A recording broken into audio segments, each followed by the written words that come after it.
Hi, I'm Nick Moffat with Verisurf Software. Today I'll show you how to use the Master3DGage to align, inspect, build, analyze, and reverse engineer parts and assemblies. The Master3DGage is a complete portable solution that enables rapid in-process and final inspection of precision machined parts. And it's faster than any other method. I'll give you an example. Let's say I have a part on a machine tool and I want to check contour before the next operation. I'll start by moving the arm into place. Then I'll load a CAD model of the part and run an alignment.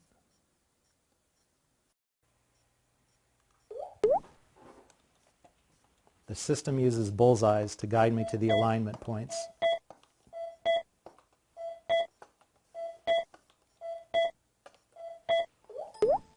And when the alignment's complete, I can go directly to inspection.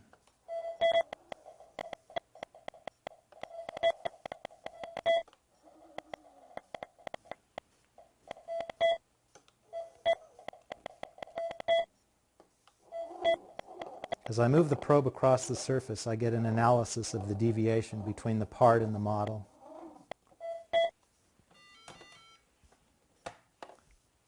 And when the measurements are complete, I have an analysis of the part. I'll add balloons to it to show the limits, save it, and I'll create a report. When I open up the PDF file, I can see the part's in tolerance and I'm ready to continue my run.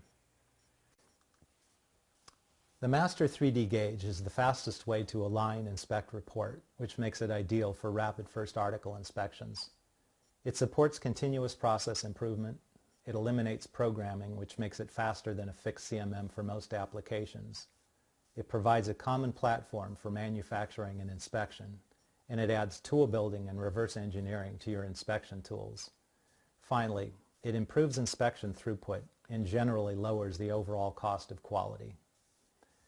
We've seen an overview of what the Master3DGage does and how it can benefit your manufacturing process. Next, we'll take a closer look at the system.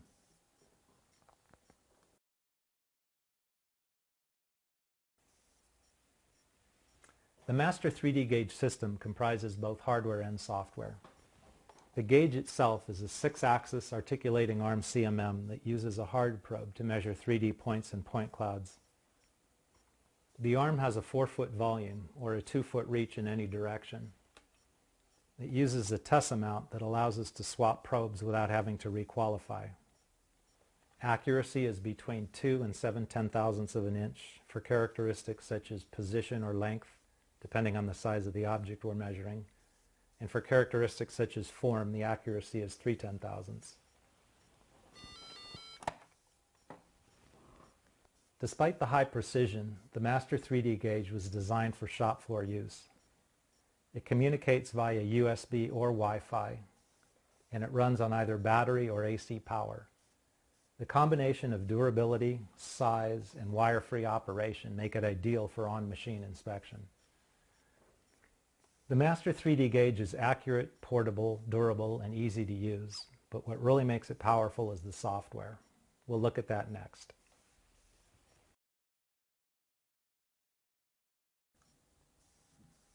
The Master3DGage runs inside Verisurf's metrology software, which is built on a CAD platform, giving us full CAD design capabilities. CAD is important for reverse engineering, but it's also very helpful when inspecting complex parts. For example, we can analyze the elements in the model. We can pull dimensions from the model. We can even manipulate the model, for example, to change or flip surface normals if necessary.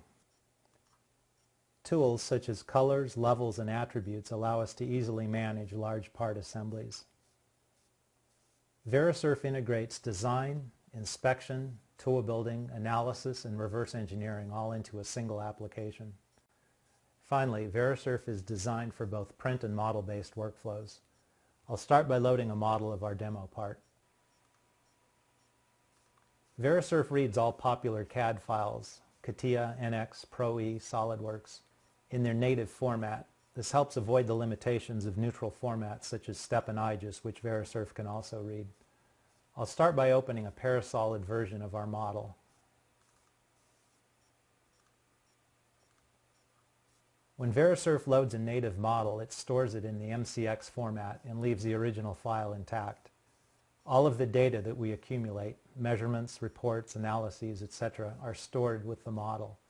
Using one file simplifies handling and prevents data loss. I'll reopen our model file using the MCX format.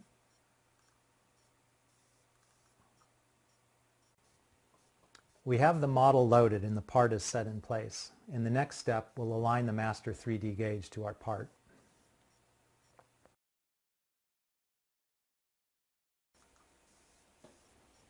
After we load a model, we typically align the device to the part so that we can get real-time feedback on tolerance condition. Verisurf offers a variety of ways to align the device to the part. We'll use auto-align since it's the easiest way to align to a model. We start by creating alignment targets on the part. If our model has datum targets, that's where we place the alignment targets. Otherwise, we position them so they control the position and orientation of the part. I'll choose Create Target and then place 4 targets on the top, 2 on the front, and 1 on the end. To begin the alignment, I choose Run Auto Align and then follow the bullseye around the part.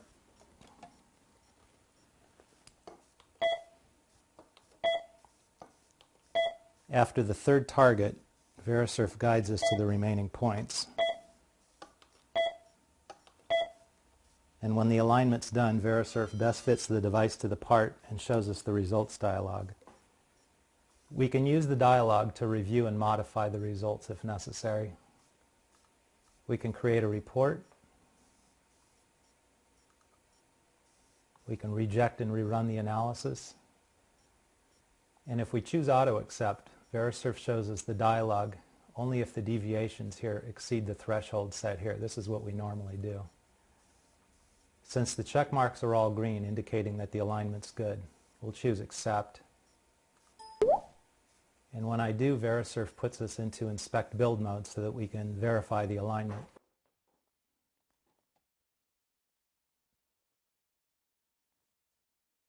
As I move around the part, Verisurf shows the deviation between the part and the model.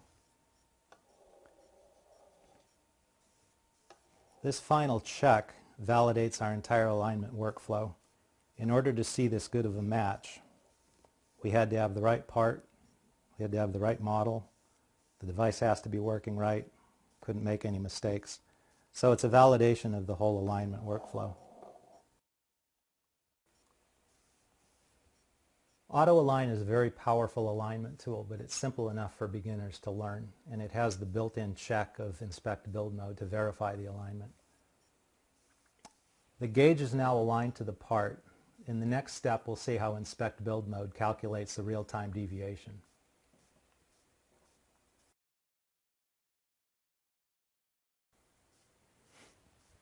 We used Inspect Build mode to verify the alignment of our device.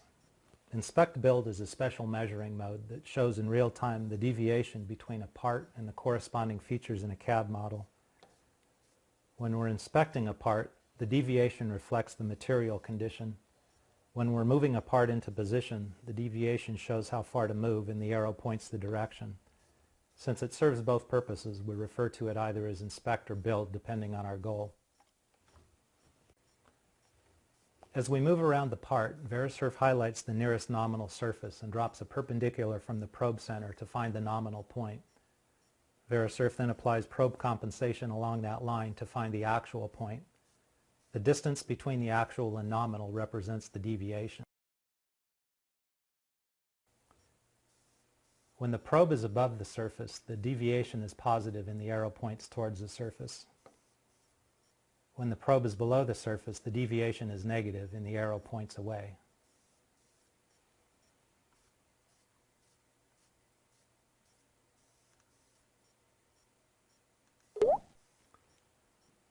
As I move around the part, notice how the deviation arrow, the deviation text color, and the slider color all change to reflect the tolerance condition. If I display MBD, notice how the tolerance changes to reflect the highlighted surface.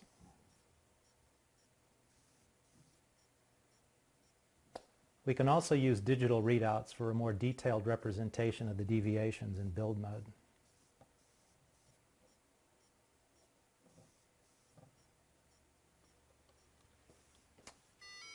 We've seen how inspect build mode works. Next, we'll use it to inspect and then to position our demo part.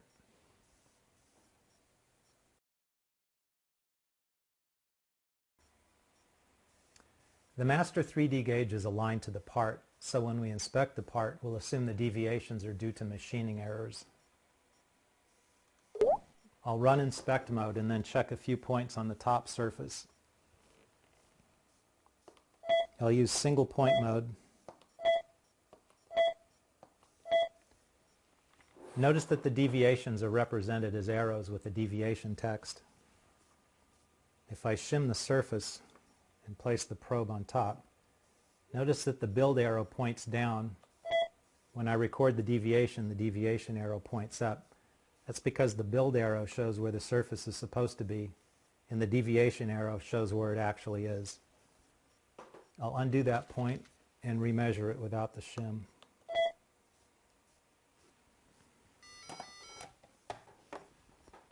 When I press escape, Verisurf creates an analysis object in the data tree. If I highlight it, I can see the distribution of errors in the color bar. If I double-click the analysis object, we can change the way the deviations are rendered. For example, we can hide the deviation text entirely. We can add borders to the deviations.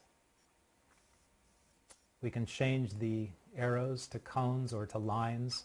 I prefer arrows, so I'll leave it alone. We can render it as 3D spheres. We can use the probe radius. We can use some fixed radius. Or we can use a multiplier to make the size of the sphere proportional to the deviation. Go back to the arrow display.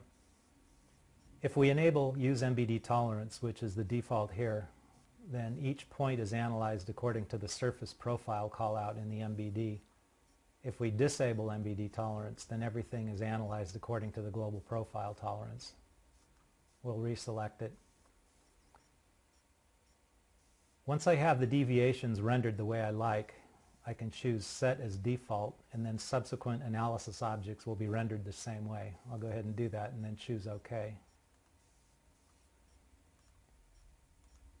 I'll now add balloons to the deviation object. I can auto-add balloons and do something easy. I'll just show where the limits are, the two highest and the two lowest points. They're flagged with balloon callouts. I'll save that. Now I want to create a report. So I'll highlight the object to get the color bar showing. Click the report button. And I prefer to see the screenshot above the deviation text, so I'll change the order. Verisurf gives us a lot of options for how we want to create the report file. When we create a report object, we have a container that stores the analysis data. We can output that in different formats such as PDF, Excel, HTML, Word, etc. I prefer PDF. One of the reasons being, if we look in settings, we can secure PDF files with a password. If we go to General Options, we can use the Change Logo button and select the Master3DGage icon. So now when we create a report file, we have the Master3DGage in the header. So we have a simple report for a simple inspection, 6 points. We'll close this and then we'll scan the part using continuous scanning. So I'll hide this deviation object, reselect. When I choose P, I can toggle into continuous mode.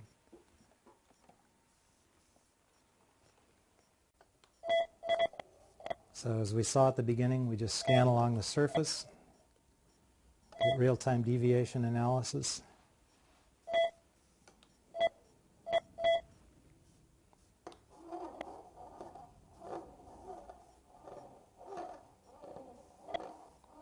Capture points on the top.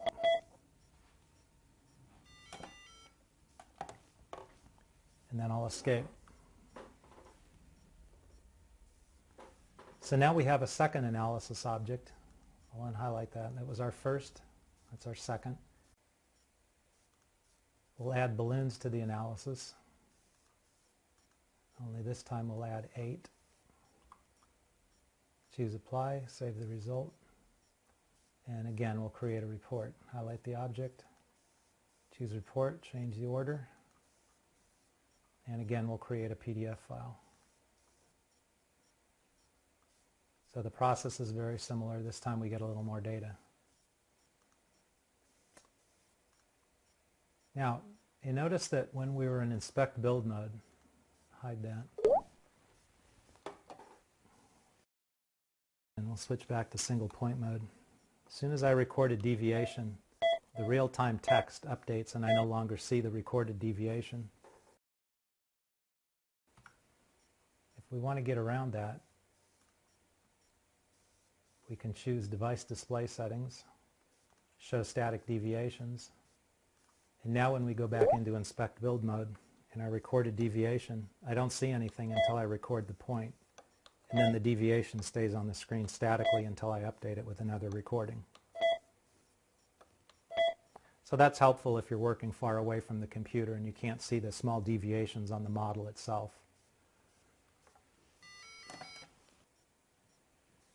We've seen how to use Inspect mode to check parts in real time. Next, we'll see how to automate the process.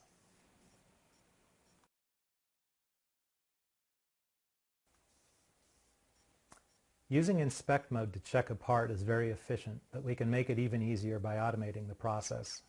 Automation improves process control by ensuring that all parts are checked the same way each time. If we open Auto Inspect, we can see the 2 reports that we created earlier. If I double-click on Automation, it opens the Report Manager, and if I run the report, we can see it's identical to the first one we created. In Verisurf, creating an automation is the same as creating a report. To run the inspection, we choose Clear All and then select the green Run button. Verisurf targets the inspection points just like in Auto Align.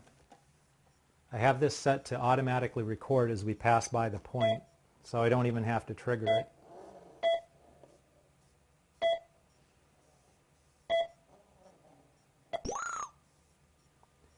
When the last target's measured, the inspection is complete, and we can create a report just like we did before. Now this process works well if we can fixture each part in the same orientation. As an alternative, we can even automate Auto Inspect so that the alignment is part of the automation. For example, I'll open the report for this automation, highlight the targets, choose Command, and then I'll move Auto Align up to the top of the list. Now when I run Clear All and run the automation, we're first guided to measure the alignment points in Auto Align.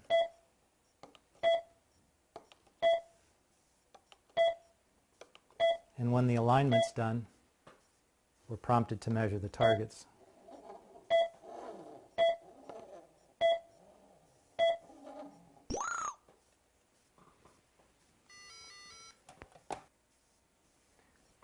We've used real-time deviation analysis to inspect surface profile. Next, we'll use it to position our demo part.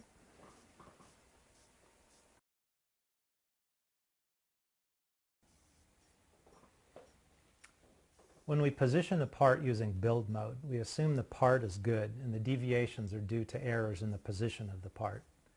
We refer to this use of real-time deviation analysis as build mode because it's often used to build tooling and assemblies. However, build mode is not restricted to building tooling. We use it anytime we want to position an object in 3D space. Normally, we'd align the device to the basis of the model by measuring features with known CAD values. We'd then use build mode to position physical objects by moving them to their nominal locations. Since we're already aligned to the basis of the CAD model, I'll simply move it and we'll build it back into position. I'll start by running Inspect Build mode to verify the alignment of the device to the part. Looks correct. Now I'll move the part off slightly and we'll move it back into position. I'll start by selecting the circles and building to center lines. This is a quick way of getting the part roughed in. Put the probe in the hole and move it in the direction of the arrow. Get it close. The trick here is to move one without the other.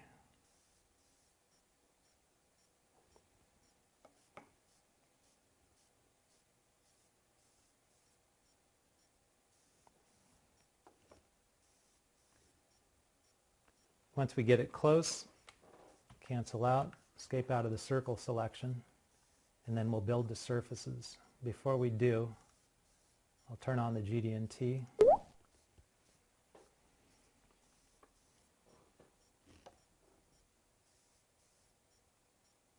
And get it a little closer.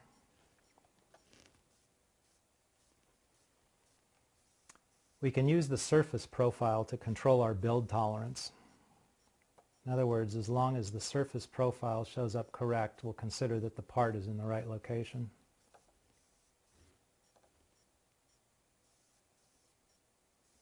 There's always a tendency to want to build to 0, but what we want to do for economic reasons is build to green. We want to position the part so that it's in tolerance, not necessarily so that it's perfectly 0 everywhere. I'd say that's close enough for what we want to do. This is obviously a very simple example of a build application, but the same technique is used for more complex structures. The part is now in position. We left it out slightly. In fact, we'll tweak it a bit more so that we have something to do for our next step.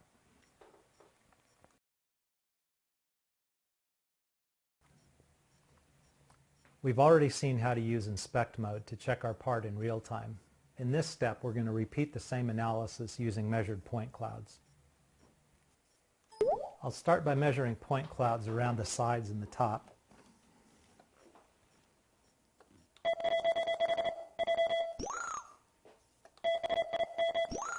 Notice that this time we don't get deviations in real time. The point clouds are just raw probe center data.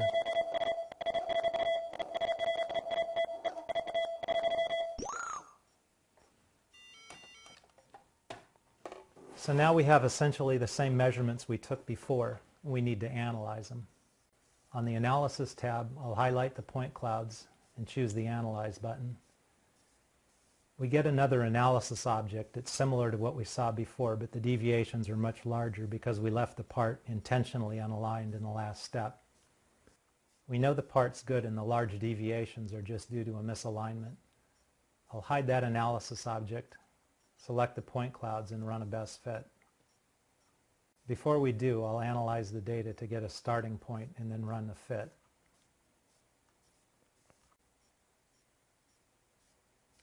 When the fit's complete, we see the improvement, and we can toggle between them to see the before and after. Also notice that if I go to the Measure tab and run Build mode, we should see large deviations because we left the part out of alignment. But because the best fit is also applied to the device, it's aligned as well. We've already seen how to add balloons and create a report. We won't do that on this analysis object. Instead, we'll see how to analyze existing data. I'll save our current file, and then I'll browse to the model. Now I want to load the point cloud that we want to fit and analyze. I'll bring in the data. And I know that it's probe radius 750. It's laser tracker data, so I want to make sure to enable that and enter the correct value. When I choose OK, I now have a point cloud and a model. The first step is to create auto-align targets on the points.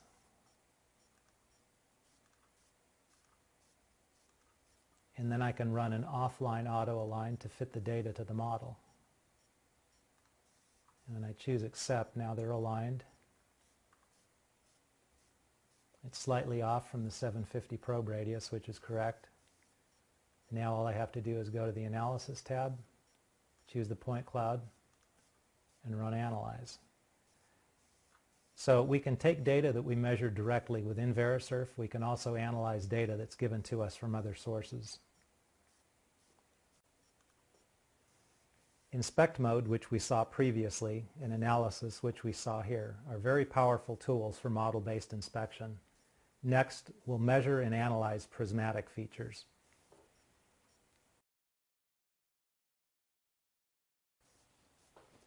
The workflows we've seen so far have all been model-based. We aligned to a model, we inspected the surfaces in the model, and we used model-based probe compensation. Next, we'll look at print-based analysis and reporting of prismatic features. We'll align the Master3DGage to the frame of reference shown on the CAD model here, but since we're not going to use the model, I'll open a blank file.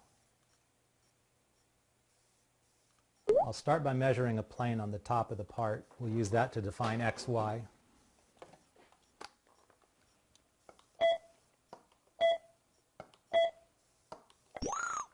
Then I'll measure two lines, one to define x and the other to define the y-axis.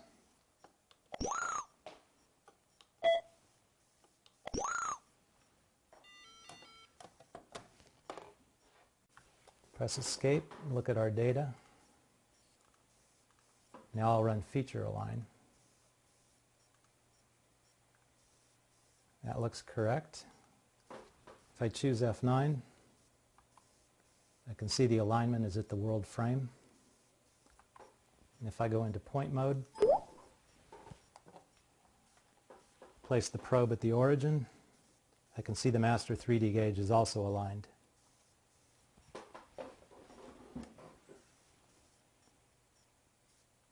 We'll start by measuring a few features.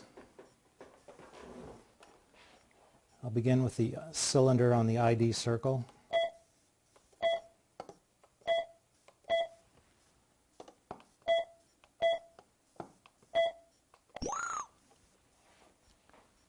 Then I'll measure a cone.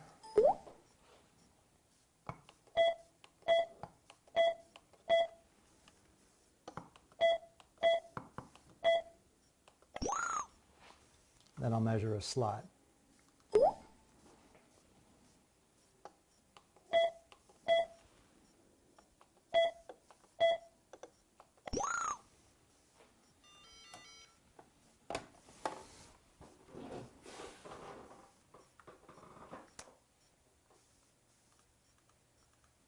I'm displaying the feature measurements as probe hits so that we can see how probe compensation is accomplished. Go into top view, look at the data. We can see that the slot is tangent to the outside of the probe hits, which makes sense because we measured the slot on the inside. Same with the cylinder and same with the cone. For 2D features such as slots, Verisurf uses a combination of projection planes and the feature itself for probe compensation. And for 3D features like cylinders and cones, Verisurf uses the geometry of the feature itself. We'll continue on with sphere measurement. At this time, we'll switch into continuous mode.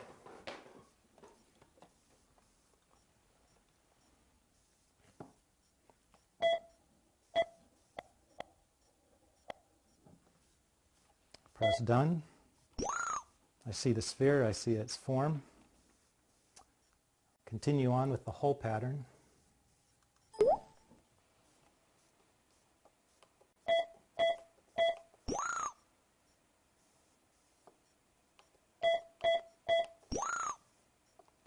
If I make a mistake, I can hit U to undo the last probe hit and continue the feature. And if I don't catch the mistake before the last measurement is made, I can press undo to delete the whole feature and remeasure it.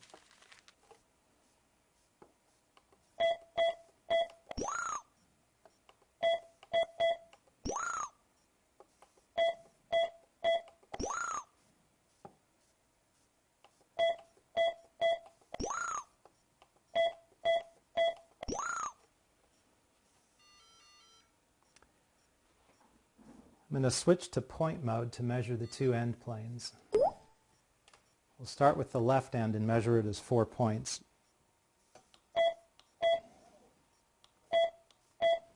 For the right end, we'll measure it as a point cloud.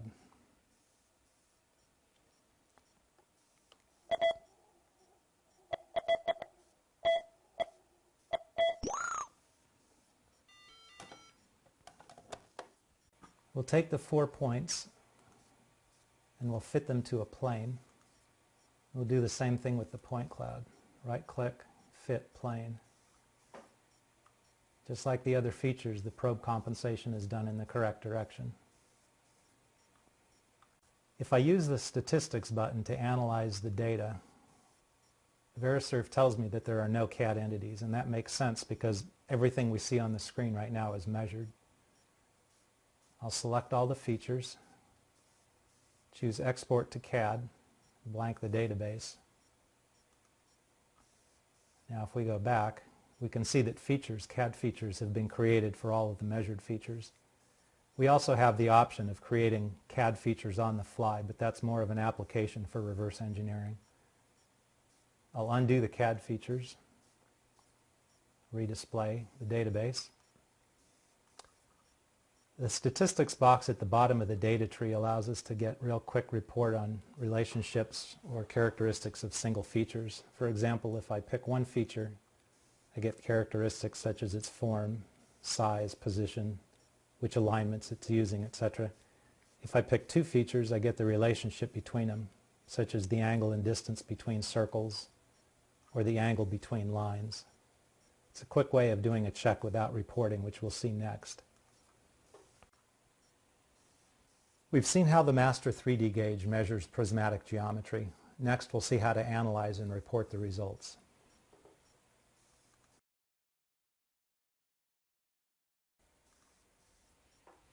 We briefly saw the report manager when we reported our analysis and inspection results. Now we'll take a closer look as we analyze and report our measured features. For this report, I'll use the circles of the hole pattern in the two end planes. Select the features, choose the Reports button, and the data appears in the Report Manager. If I select a single feature, I can see its characteristics in the Details pane. We use these fields to change the nominal and tolerance values. I'll change the nominal for Circle 1 so that we can report its position. The toolbars in the Report Manager allow us to create CAD values, to construct measured features, and to add GD&T callouts to the report. I'll use the Construct toolbar to create first the plane and then the circle through the hole pattern. I'll select the circles, choose Construct Plane, and then with the same selection I can use Construct Circle. Next I'll construct a line from the center to Circle 1 and Circle 2. Select the center, Circle 1, choose Construct Line, and then do the same thing for Circle 2. I now have the two lines. I can select them and calculate the angle between them. I know the nominal should be 45, so I'll enter that. And now I'll construct the distance from the overall circle to Circle 1. Construct distance and enter its nominal value.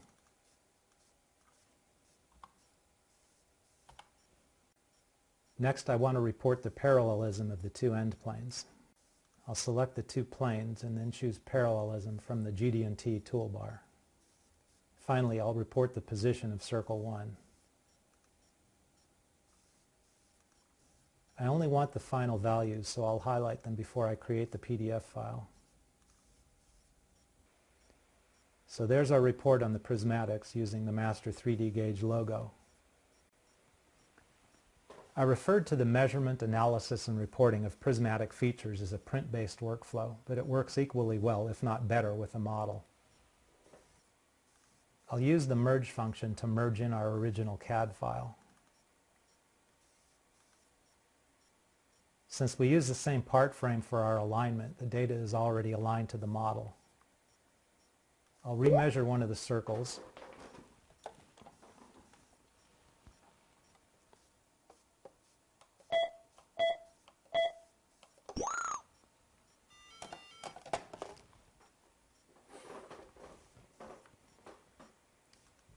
And then add it to our report.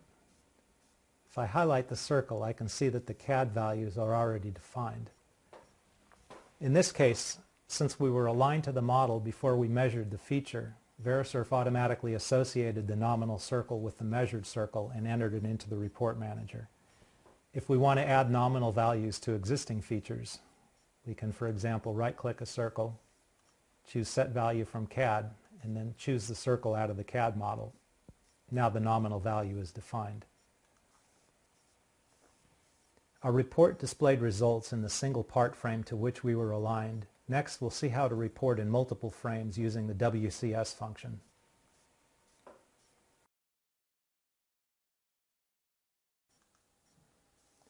A WCS is a frame of reference we create on a model to define a new view of the CAD features. In a print-based workflow where we don't have a model, we use WCS from measured features to construct a frame using measured data so that we can report in multiple datum alignments. Let's say our print requires that we report the whole pattern based on the top plane, the constructed circle, and circle 3. I'll take the constructed circle and export it to measured so it appears in the data tree. I'll run WCS from measured features. We use plane 1 to define the primary plane.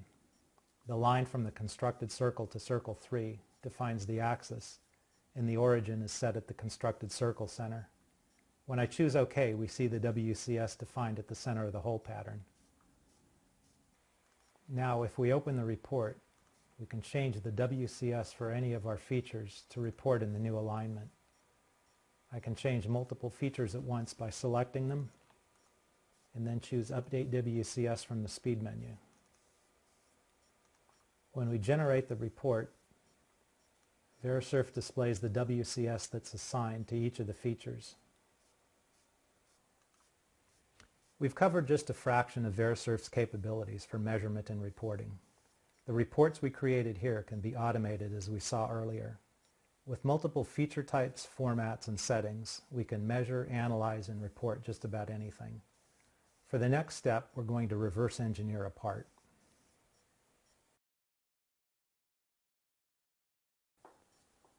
Verisurf's reverse engineering tools enable mixed modeling using prismatic features, meshes, surfaces, and solids. Moreover, we can take advantage of the many CAD design tools inside Verisurf. For this example, I'll scan and then surface the top of the demo part.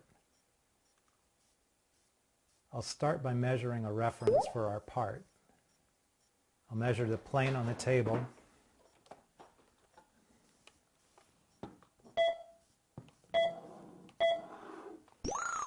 And then I'll measure 2 lines for the axes.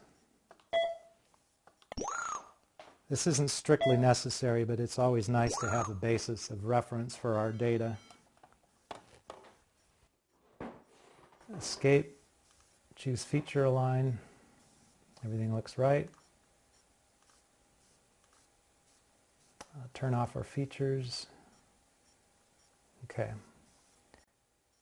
Now we'll scan the top using continuous mode, 1/4 inch spacing, gather a couple of hundred points.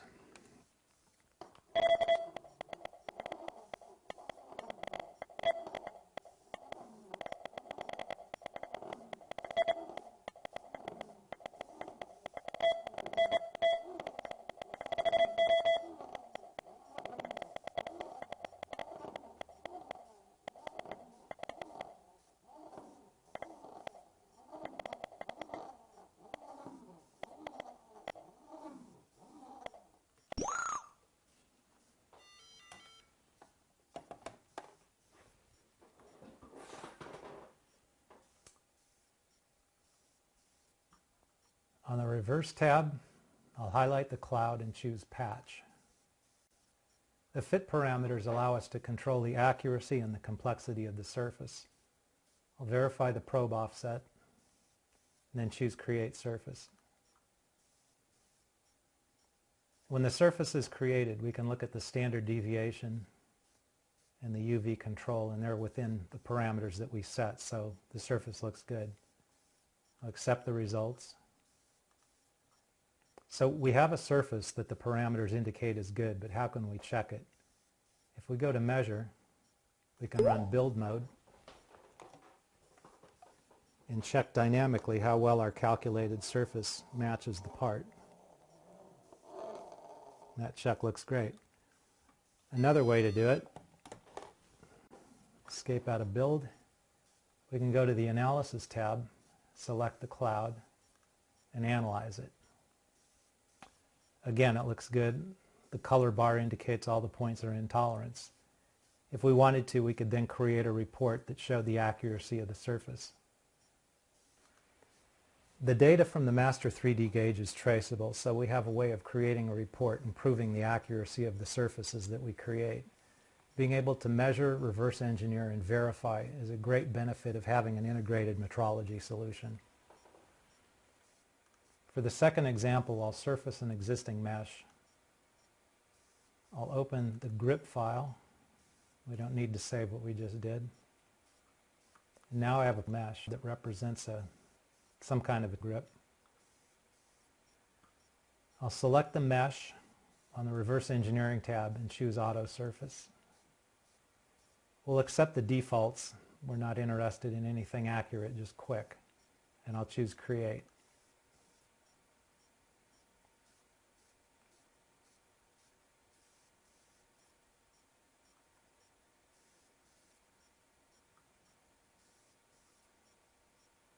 Now, when the surface is complete, we can perform an analysis, but we need a point cloud.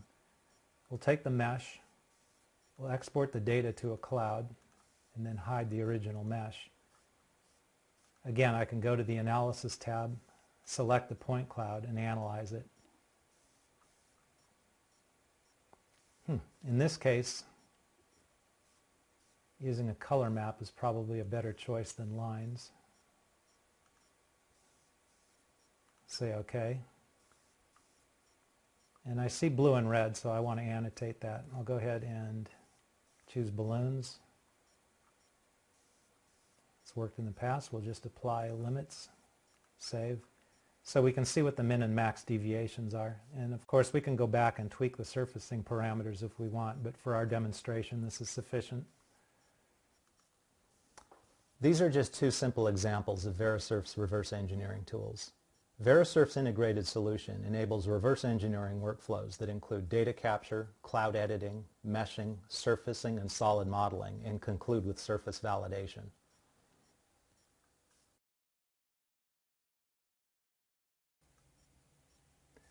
That concludes the presentation, and thanks for watching. I hope I've given you a good appreciation for how Verisurf and the Master3DGage can increase your inspection, fabrication, and reverse engineering capabilities, increase your inspection throughput, and reduce your overall cost of QA. For more information about Verisurf and the Master3DGage, or to schedule a demonstration, please call us at 888-713-7201 or email us at sales@verisurf.com.